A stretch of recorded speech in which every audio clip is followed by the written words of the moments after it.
জামাত ইসলামীর ভাবমূর্তি বদলের প্রচেষ্টার কেন্দ্রে এখন দলটির আমির ডাক্তার শফিকুর রহমান। তার উচ্চাভিলাষী নির্বাচনী ইশতেহার এই বার্তা দেয় যে জামাত নিজেকে নতুনভাবে উপস্থাপন করতে চাচ্ছে। জামাতের সেই প্রক্রিয়ায় সবচেয়ে গুরুত্বপূর্ণ ভূমিকা দলটির আমির শফিকুর রহমানের, এমনটাই উঠে এসেছে আন্তর্জাতিক গণমাধ্যম আল জাজিরার এক প্রতিবেদনে।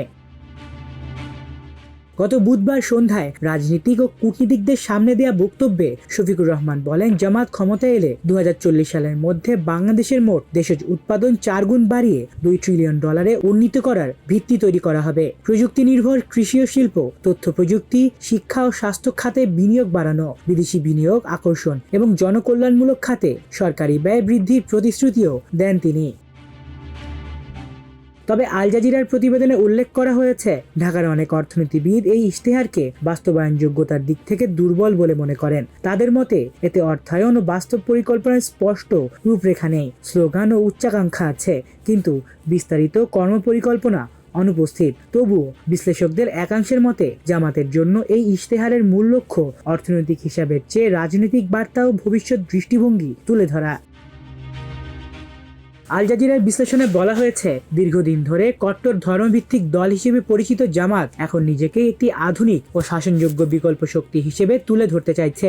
দলটি বোঝাতে চেষ্টা করছে ধর্মীয় পরিচয় ও আধুনিক রাষ্ট্রচিন্তার মধ্যে কোনো মৌলিক বিরোধ নেই। এই কৌশলগত পরিবর্তনের প্রভাব দেখা যাচ্ছে দর্শক, শ্রোতা ও যোগাযোগের ক্ষেত্রেও। একসময় ব্যবসায়ী ও বিদেশি কূটনীতিকরা জামাতকে এড়িয়ে চললেও সাম্প্রতিক সময়ে ইউরোপ, পশ্চিমা দেশ, এমনকি ভারতের কূটনীতিকদের সঙ্গেও শফিকুর রহমানের বৈঠকের খবর মিলছে।